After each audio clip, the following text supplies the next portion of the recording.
Hi, my name is Daryl Egan. I'm your host for Side by Side Australasia. Today I have Harry Harding, who is a presenter on Guangdong TV and also a great singer. I've heard a lot of his music. One of his songs is called I Was Wrong, but I doubt that Harry is wrong on any occasion when he talks. Hi, Harry. Oh, I'm very often wrong and willing to admit when I am. But thank you for the kind words. No problem, mate. How's life there at the moment? Life is going well. I'm currently in quarantine. So here in Guangzhou, there's a mandatory 21 days quarantine for anyone arriving from overseas. So I'm in my third week. I've got 6 days to go. Looking forward to getting back out there and getting back to everyday life. Yeah, well, you are an active person in your work life and what you do. Have you been singing while you're in quarantine? Have you been practicing your vocal cords? Look, I've been doing a little bit of singing in the shower. Right. I've been trying not to disturb my neighbours too much. Okay. Yeah. Well, that's good. At least when they come to your door to give you food, they know you're in the shower. Yeah, that's true. Oh, great. So what I thought I'd speak to you about today is, and it's a concern for probably both you and I, I've lived in southern China for 4 years. And now, how long have you been in China now for, come out to? This will be my 11th year. 11th, so you've been there quite a while. And the concern we have with the deteriorating relationship between Australia and China, and from what I'm seeing on my side as a journalist with the Sydney Post and the Australian Independent Media Network, I give them a shout out. They are wonderful in their independent reporting on China. In my reporting, I see a lot of inconsistencies in the narrative in Australia as to what's happening in China, my experiences in China, and the source material that I come across about what is actually happening. And yeah, this sort of anti-China narrative that comes across. Yeah, look, it is concerning, especially personally for me as an Australian that lives in China, because obviously I've been here for 11 years. I've invested a lot of my time and energy into developing a career in China. There are a lot of people that I care about here in China, and for the longest time, it felt like I had, two homes. One back in Queensland and one here in Guangdong, and for the first 6 or 7 years, everybody seemed to be fine with that, and people were really looking to engage further with China. They were seeking out opportunities for cooperation with China, and everyone generally had a pretty positive outlook on, relations between Australia and China. But over the last 3 to 4 years, it's just nosedived, and the sentiment in Australia towards China, and to some respect, the sentiment in China towards Australia has, it's totally changed. Not so much here in China, but definitely in Australia. And, I'm not going to sit here and say that the Australian media gets everything wrong about China, but a lot of things that are said in the media that are presented as fact just don't align with my everyday lived experiences, and also they don't align with the experiences that I've gained through being a journalist here in China. Yes, and some of the information I've seen that comes in the media don't match with my experiences. I think I mentioned to you that 60 Minutes said that, in China, all private schools all have been but decimated, and there's still about 180,000 or over that amount of private schools in China. And I had a friend of mine in Guangzhou send me a photo of a new one that was being built, I think, outside his window, with a road being built to it. So there's a lot of misinformation. There might be some information that's correct in some of the reports, yes, but information doesn't line up with my experiences and my research. So that is a concern. There's a lot of anxiety around the sabre rattling from Australia on China in regards to AUKUS and the nuclear submarine deal. From my research, New Zealand is concerned with their Foreign Minister, Nanaia Mahuta, having concerns about the Five Eyes intelligence community becoming more active in their pivot to Asia, and that was in a Reuters article. And Australians are already feeling anxiety from, especially in New South Wales and Victoria, where we're in quarantine lockdown because of the Delta variant coming out. I'm in lockdown now here. That's why you're interviewing me at home and not in an office or anywhere like that. I do have an office, but not there. So there's a lot of anxiety. There's a lot of depression too, because parents have got kids stuck at home and they're dealing with their homeschooling. And on top of that, we've got this warmongering on China, but we still haven't dealt with our Delta issue yet, the Delta strain, and there's been slow reactions slow work in getting the vaccine to Australia from the Prime Minister. So could you give me some thoughts about this warmongering, or I should say, sabre rattling from Australia with AUKUS and the nuclear submarine deal? Yeah, look, I think anxiety is the perfect word. I've felt it a lot over the last couple of years as an Australian in China, just, looking from the outside, looking home and just seeing what's happening and what's being said. It does make me worry because obviously my family are in Australia, my friends are there, and also, I grew up in Australia. I love Australia, and you can take the Aussie out of Australia, but you can't take Australia out of the Aussie. So obviously, even though I'm a journalist working here in China, I still do keep up to date and take the time to familiarize myself with what's going on at home. And honestly, I feel like a lot of people are just on the edge at the moment. And if you take a look back, 2020, I think, compared to 2021, was much different. So you can kind of see a correlation between when COVID was serious in Australia and when all of the sensationalized media reports were being broadcast and published. And I think it just has to do with the fact that, you've already got a population that is feeling anxious, is unsure of the future.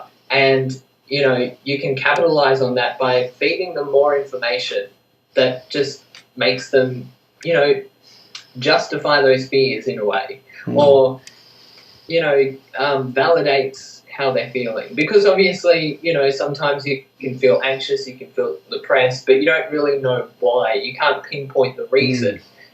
So if someone comes along and says, hey, this is the reason, China's the reason you're feeling bad, China's the reason you're feeling scared, I guess that's almost like self-medicating in a way, because you can just say that, okay, well, that's the reason. Now I know.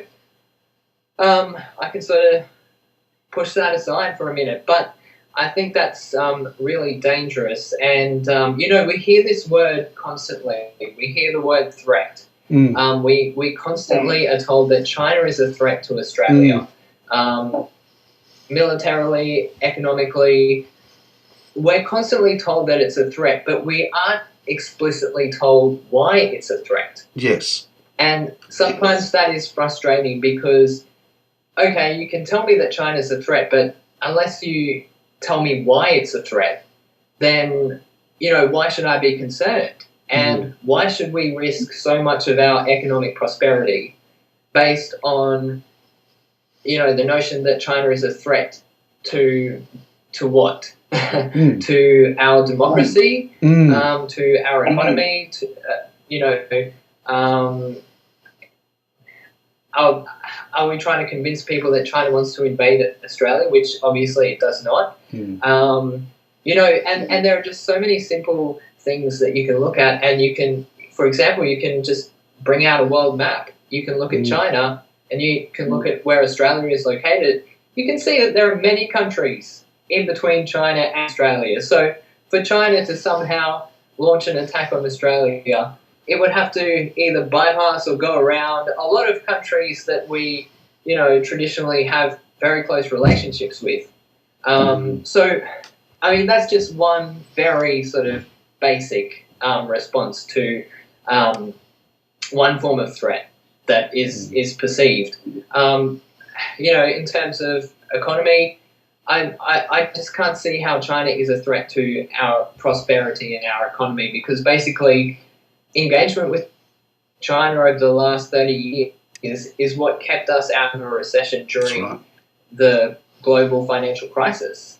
And I think we have really short memories, because I remember when I was still back in Australia, when I was at university, and you'd watch the news and, there would be just so many stories about the Chinese economic miracle and how Australian business is benefiting from cooperation with China, and how we avoided a recession because of China. But all of that, it's just been forgotten. I mean, if you took someone from 2010 and transplanted them into 2021 and showed them the nightly news, I think they would be shocked. Yeah, it's true. And one of the things too is when you're in lockdown, a lot of people have pressures. You're homeschooling your children, which you have to spend a lot of your time during the day to homeschool your children. Then you've got work, and then you've got other things you have to do. I mean, it's not like you're in lockdown and you don't have anything to do. And then there's anxiety. I've got to order the food. I've got to do this. I've got to make sure everything's being done. And they're not knowing of when we're going to be out of this lockdown. And then people will, as you said, will turn on the news with these anxieties, and then have that other anxiety that China's a threat to Australia, and it's not helping at all. And my point is too is, our Foreign Affairs Department, our government is spending all this time on saber-rattling on China, going to Washington. But I think they should be spending a lot of time fixing up the things that we need to fix up right now, is the vaccine rollout. In Australia, we've just had Sinovac, the vaccine from China, I think that's the name of it, being accepted here by our administration, our relevant administrations, health administrations. So wouldn't it be better that we don't burn our bridges and try to get more different vaccines out here, give people a choice, so we can get the vaccine rolling out more broadly and ensure that we can get out of this lockdown situation? I don't know if we could say, well, it is probably it's just a misuse of time and effort doing this saber rattling when we've got other real pressing issues to deal with. What are your thoughts about that? Yeah, look, a lot of people have accused me of being a fence sitter, and probably, what I'm about to say might upset those people. But I think, over the last 2 years, every single government around the world has had an incredibly difficult job. Yeah. Dealing with COVID-19 has just been so difficult. And when you zoom out and look at Australia from the grander scheme of things, you can see that Australia has actually done a relatively good job of dealing with the pandemic. I don't like to make comparisons, but you look at the United Kingdom and the United States and the case numbers that they have there, and you look at the current vaccination rates in Australia, they have gone up really quickly. Yeah. So, I do agree with you that, I would have liked more of a focus to have been placed on our problems at home rather than perceived problems abroad. Yes. And I think probably the Australian people would have been served better if that had happened. But I think you do need to give credit where credit is due, and Australia has done a relatively good job. And I would go as far as to say that it's probably done one of the best jobs so far, especially amongst developed nations. And, for example, it's complicated when you talk about government because of the way the Australian system works. Because obviously, if you're honing in on New South Wales and Victoria, then yes, especially now, you might have some complaints about how things were handled. But if you look at Queensland, the Northern Territory, Western Australia, South Australia, Tasmania, all of these states and territories have done really well at containing COVID-19 and keeping people in those states safe. Yeah. And, so I do agree with you to some extent. I think that, I think there isn't a government around the world that, couldn't have done a better job over the last 2 years. It's just unprecedented, and I think for a lot of people it came out of nowhere. They didn't know how to deal with it, and I think Australia was in a unique position because we did actually contain the virus pretty early on. Yeah. And I think that, another factor that we have to, analyse is the influence that American media has in Australia. Yeah. Because I think people overlook that a lot, because obviously in the United States, we have these massive influential media platforms and they speak English in America. Yeah. So obviously when they are broadcasting messages to their people, we also receive those messages. And so I think for the better part of 2020, the United States was trying to pass some of the blame regarding the pandemic situation in their country off onto China. And I think that rubbed off onto a large proportion of the Australian population. Yeah, yeah. So I think, and I want to make one point. I think that we did miss a golden opportunity with China because, there was talk months ago about Hong Kong establishing travel bubbles with countries, and I know that Australia was one of the possible countries that a travel bubble could have been established with. And at that time, Australia had contained COVID. So, I think if we had managed to contain COVID and if we, kept COVID relatively under control, there could have been a possibility where Australia could have used that as an opportunity to, break the ice with China and say, look, we are, you are our largest trading partner. You do a lot of business with us. We're COVID-free. You're COVID-free. Maybe we could set up a channel where business people can travel back and forth.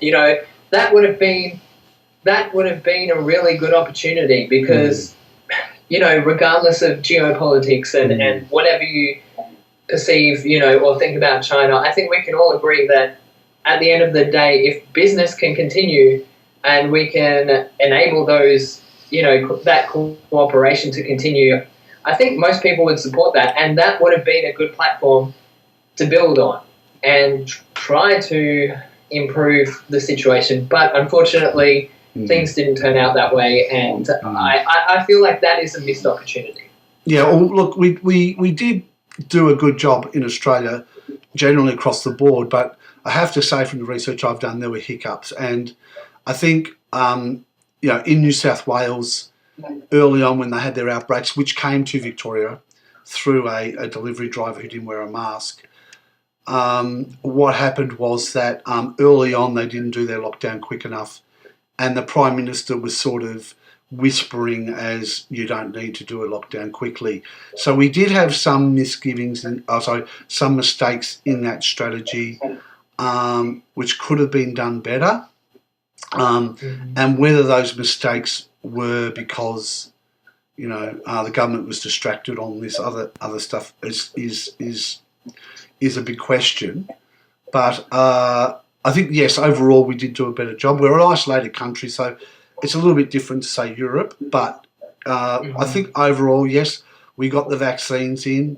the states, as you say, Queensland were pushing hard to do a great job. Western Australia, I think all the states were doing their best. The Delta variant is very, very quick spreading, so it's not easy to work against. And also, we did have a number of protests which didn't help, which sort of may have hurt the recovery as well. So overall, Yes. I tend to agree with Actually, you. if you don't mind, I would like to make a point about those protests because I was in Australia while those protests were happening, and I think it's a valid point to look at how much media coverage was granted to those protests and also to people who were anti-vaxxers, and then go and look at the data, which says that Australia is now approaching a 90% vaccination rate. Yeah. So that tells you that all of that attention was given to a minority Yes. of the Australian population, when the majority, it's clear, the majority of Australians wanted to get vaccinated, wanted to do the right thing, wanted to follow the rules. I mean, I don't know how else you can interpret that data. Exactly. And so I think that shows that, when you do tune into the media and you watch things, you have to keep in mind, even though you might see a screen full of protesters, you have to be a little bit analytical and think, well, even if there are 3,000 protesters on the street, what percentage of the Melbourne population is 3,000? If you see one person being interviewed about why they don't want a vaccine, and then you hear from all of your friends about how they've tried to book appointments for vaccinations but haven't been able to get in, what does that tell you? That tells you that sometimes people with fringe views get way too much airtime and way too much attention. Yes. And I think that also plays into the anxiety because, especially when you're in lockdown or you're in isolation and you start questioning, you're like, am I the only person that wants to get vaccinated? Am I the only person that thinks wearing a mask is a smart thing to do? And exactly. And it is focusing on the loud minority, not the silent majority. And that is what happened with the media. You're right, they did focus on that small group. Some of them were violent. A camera can zoom in on the smaller picture, but not the bigger picture of most people wanting to be vaccinated. My wife went and got her vaccination just the other day, and there was a massive amount of people going in to get it done. So I've had both of my shots. There is an overwhelming support to be vaccinated, and I think we should be focusing on that, and I think we should be focusing on a positive way we can come out of this lockdown, how we can get vaccinated, how we can take care of our health, how we can do the smart things, more than the fear factor of over focusing on this small loud minority, and that goes hand in hand with what we're talking about. The way the media is putting a lot of fear-mongering stories around tensions with China. Exactly. And, I strongly feel that the majority of Australians would probably hold fairly neutral views towards China. I would say there would be a larger percentage of Australians who hold negative views towards China than positive views towards China, but I think that the majority, and that's a silent majority, would probably feel fairly neutral about China, and they would probably support better relations between China and Australia. And I think as we are coming out of lockdown, as we are trying to get our economy back on track, the last thing that we need is worse relations with China. I think we need more engagement with China because China represents, I don't know, like 26% of our total exports. That's a huge chunk of our economy. And look at the years that the West was interacting with China, from the late 90s to early 2000s. That was also a time where China dramatically changed as a country as well. There's a lot of changes that happened socially, culturally in China at that time through that exchange. Would that be true? Yeah. I think that China is definitely going on its own path. Yes. But China has learnt a lot from the countries that it engages with. And yes. I don't think it's accurate to say that China has learned a lot from the West, because China engages with the whole world. Exactly. So I think sometimes when we look at, China's role in the world and the West's role in the world, I think sometimes we give too much importance to the West, because China has a lot of partners. Okay, China doesn't care about whether you're a democracy, whether you're right-leaning, left-leaning. It doesn't, it doesn't care what you are. If you can come to an agreement with China, and if you can find a way to cooperate with China, China will cooperate with you. Yeah. And along the way, China learns a lot. It looks at other countries and it says, this is working in that country. How can we adapt that to suit our system? Or that's right. That's not working in that country. How can we avoid that here? So, I think that positive engagement is a good thing. And I think that China is open to constructive criticism. China won't accept substantiated accusations, but it is open to receiving constructive criticism. Yes, and you can see that. You can see that. Yeah, and that's true, and it's also how that criticism is delivered. Is it delivered in a rhetorical, aggressive? There's an agenda to put you down by giving you this criticism way, or is it okay? We want to work with you. Look at these issues. See if there's some things that we can work on together.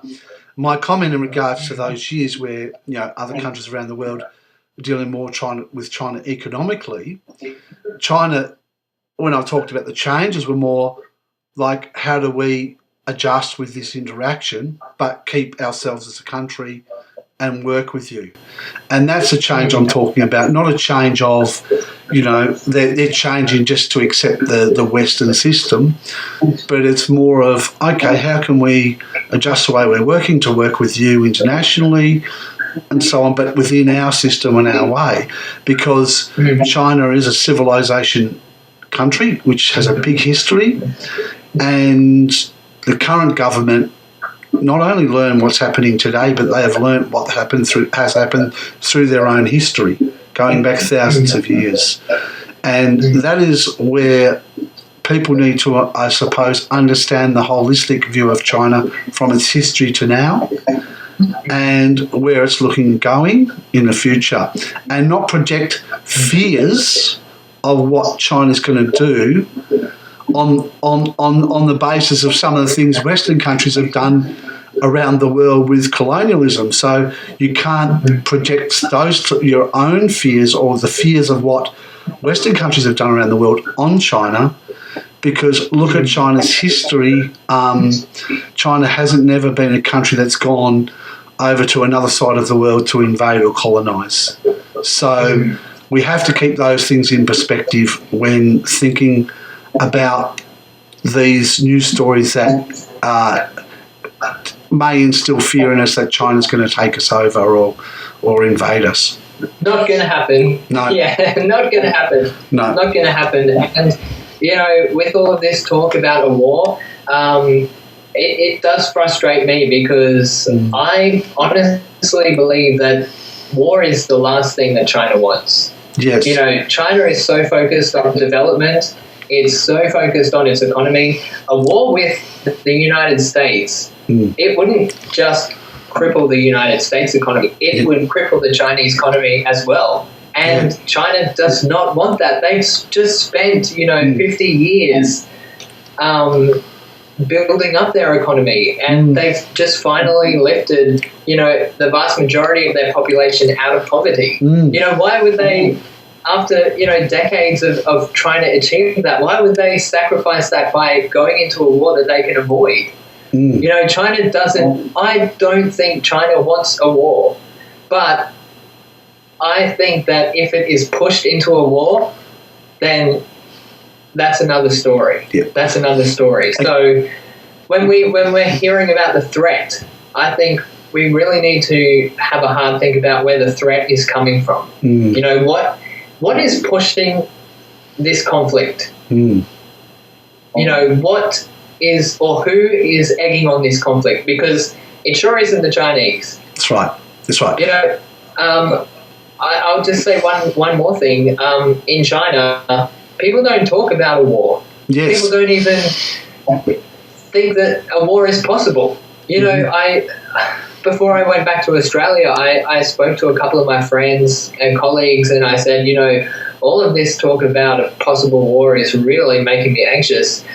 And they just laughed and said, well, you know, what war? Who? No, you know, you're worrying for nothing. So for, you know, the majority of Chinese people, everyday Chinese people, they're not even thinking about a war, and they definitely don't want a war.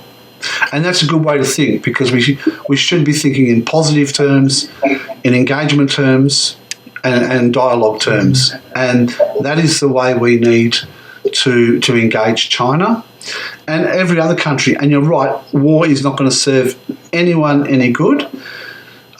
Pushing a country on its borders to war is not going to serve anyone any good.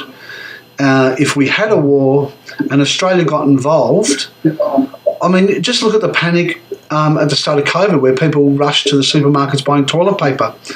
We'd probably have more unrest internally from the fear when that war started. Our troops wouldn't probably be able to leave the country because they'll be trying to fix up the disturbances happening here domestically at the start of any war. So it's not serving anyone any good, and I think we should be engaging more in that dialogue of how we can get along, what issues we can need to sort out. I had an interview the other day with Vince Scapatura from the Macquarie University, and he discussed ways we can get out of this without war. So there is opportunities. We're in an information age. It's not like we can't pick up the phone to each other. It's not like we can't talk with each other on how to sort these issues out. So it's not like, you know, in the old days where you didn't have those communication lines. So there is opportunities. We just have to take a breath, step back and have a look at this issue on a whole and see how we can figure it out and work it out together and bring peace. Yeah. I would like to see, instead of, you know, spreading anxiety and fear, I would like to see more people trying to, I know this sounds cliche, but try to spread some hope, you know, because I think people need that now more than ever. And also, I think Australia could play a very constructive role in trying to bring peace and stability to the Asia-Pacific region. I keep hearing about this Indo-Pacific region, and it just sounds like this really new sort of concept to me that I learned about Indo-Pacific region while I was, you know, studying geography at school. You know, I think that we could play a very constructive role, and I would hope that Australia would choose that path over the unthinkable. It really is unthinkable, and I think it's ironic because, you know, I can clearly think back to when I was a kid and hearing my parents say things like, you know, like when a documentary about World War II would come on television, and they say, "I'm so grateful that my kids can grow up and, you know, live in a peaceful society and not have to deal with war." Well, fast forward to 2021, and that's all everyone is talking about in Australia. You know, war just should not be something that we take lightly. It should just be the absolute last resort. You know, some people say it should never be an option, but I think realistically, being pragmatic, you know, in the world that we live in, you know, you can't say that there's never going to be another war, but it should always be the absolute last resort. Exactly. You know, it should be the furthest thing from our minds. We should be thinking, well, what can we do now? And one thing that frustrates me is I see so many discussions and news programs and interviews about this potential war with China, and 90% of the time, the question, what can we do to avoid this, never gets asked. Yes. And that's just so frustrating to me, because I feel like that is the most important question to ask, It's almost as though it's a given that a war is going to take place. But it's not. It absolutely is not, and what's the harm in asking people who are, experts in this field what their opinions are? How can we avoid this? What can we do to maintain peace? Why not just ask the question? It just boggles the mind, And that's the inspiration why I went and interviewed Vince Scabatura from Macquarie University, who is an expert in international politics and who has been right on top of this issue. And he came out with solutions of de-escalation. So I agree with you totally. We should be talking more about how do we make a peaceful resolution and how do we move forward together, rather than putting all this fear on society. Look, thank you so much for your conversation.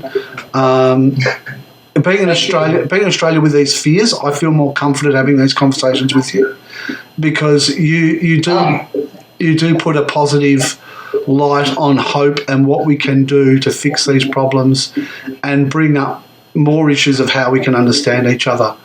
And I hope to have more conversations with you on that.